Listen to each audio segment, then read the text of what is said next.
Hey, what's up, soldiers? Chris here, CaribbeanPod.com vibes, and up in the kitchen as usual. Always a pleasure to have you guys here with me, man.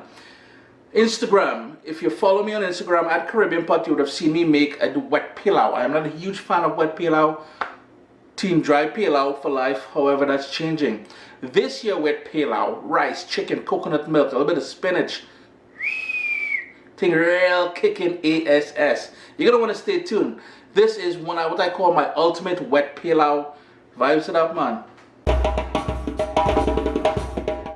What's up, soldiers? Don't forget to click subscribe. If you've already clicked subscribe, hit that bell notification thing. I want to all you missing out on the new videos, man. Come on, click. The first thing we've got to do, as we always do when we're making, and if you've seen my stew chicken video, it's pretty much the same thing that we're doing, except we're going to add some more ingredients to it. Salt. It may look like a lot of salt, but I'm making a big dish here, and it's going to have a lot of rice and stuff like that. So don't sweat about that too much. Some Worcestershire, fresh ground black pepper,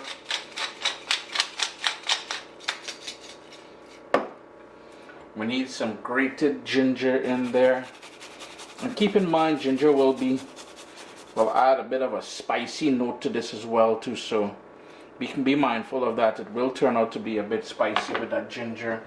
I have here about 3 cloves of garlic which has been smashed, 1 scallion, 1 scotch bonnet pepper, seeds and everything, but that one there I know it is very mild. It's not a really hot scotch bonnet for some reason, so I'm not too worried about that at this point.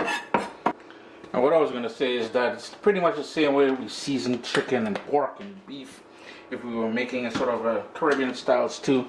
A little bit of ketchup, a nice big heaping tablespoon of Caribbean green seasoning, and I'm not sure if I mentioned it already, but I'm using chicken thighs, bone in. All the skin and most of the fat has been removed.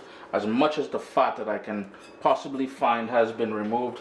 Half of a medium onion and a tomato which has been diced, just a Roma tomato. You can feel free to use any sort of tomato that you want.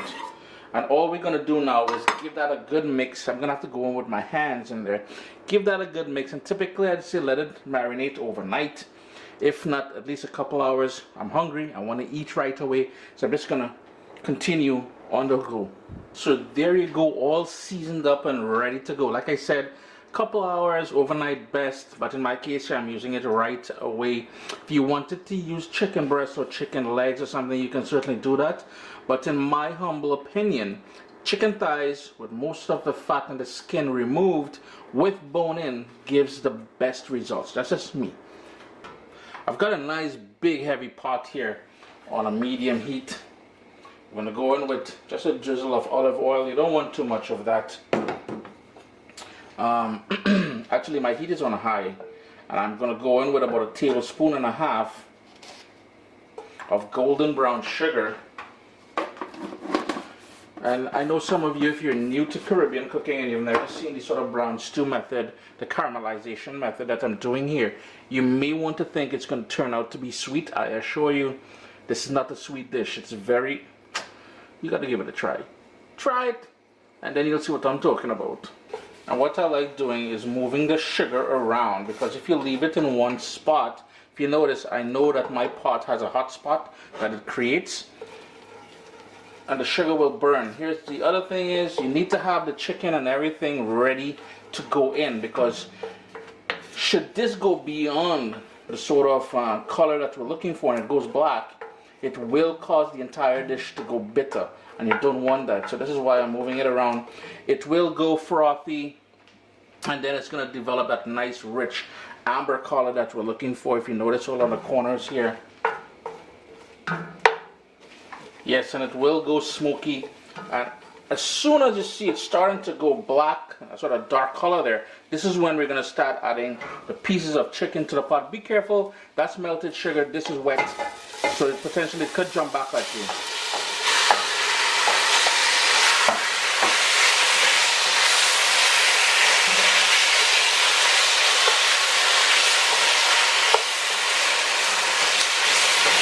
all I'm doing is trying to coat the pieces of chicken with that browning that we have on the bottom there.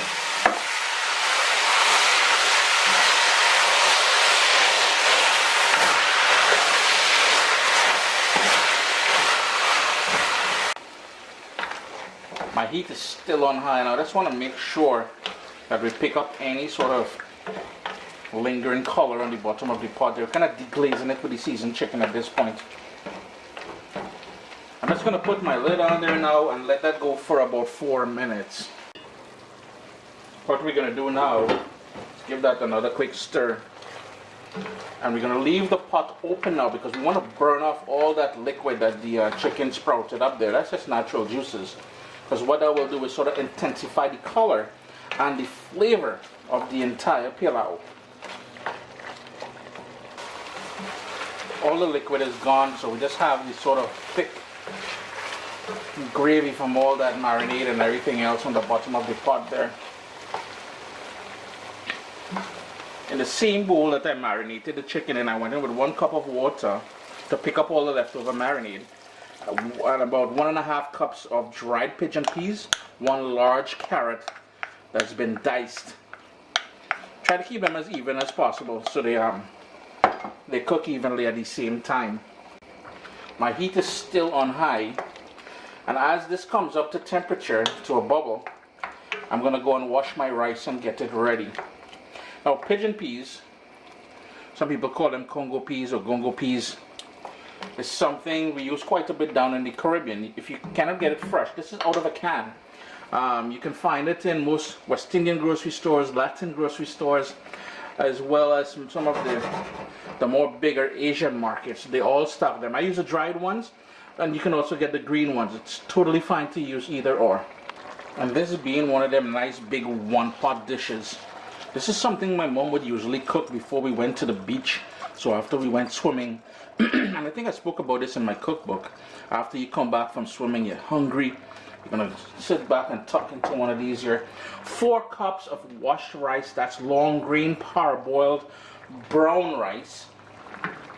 Just going to work that in, coat it with all that niceness there. That ginger is really screaming out at me and telling me, Chris, this here dish is going to be pure fire, sir. Next up, to bring it all together, a good pilau will always have 2 things: pigeon peas and coconut milk. In total, I'm going to go in with about 3 cups of that coconut milk. Just mix that all together. And remember I said this is a wet pilau, so we're going to have to get some more liquid in here. Heat on high, time to bring that up to a boil. All the ingredients I use here today will be listed down in the description of the video, so don't worry too much if you're trying to take notes. Everything will be down there, and sooner or later this recipe will show up on CaribbeanPod.com. Next up, I've got some baby spinach, which I've washed out and drained for the most part. If you wanted to add some okra in here, you can certainly do that. The people in my house will not eat it if I put some okra in there, but it's one of those things you can put if you wanted. Just gonna work that in here as well, and all that spinach would wilt down sooner or later, so don't worry about that too much.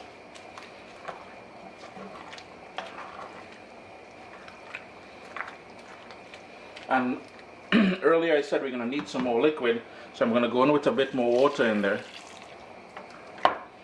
And keep an eye on things. You may need to add some more water later on. I'm getting the sniffles, boy. We've got a serious bubble happening here, and that is exactly what we want. So I'm going to turn down my heat to a sort of a rolling boil. Give it one last mix. The more you stir this, the more the rice is going to start releasing starch. And that's what's going to be kind of, well, I guess we're going for wet pilau, so it doesn't really matter. We're going to float a scotch bonnet pepper in there. Try not to break that. If you break that, you're looking for problems. We're going to cook this down on that sort of rolling boil there. That's sort of a medium-low heat until everything is nice and tender and comes together. It's been going now for about 23 minutes or so. Just be mindful not to break that pepper if you don't want that screaming heat coming out at you. The rice grains are nice and plump. Here's where I'm going to advise that you taste it for salt and adjust it accordingly. If you wanted to add a chicken stock cube to here, you can certainly do that. I'm going to give it a couple more minutes and then this is all done to my liking. Well, not maybe about 5 minutes. I said a couple.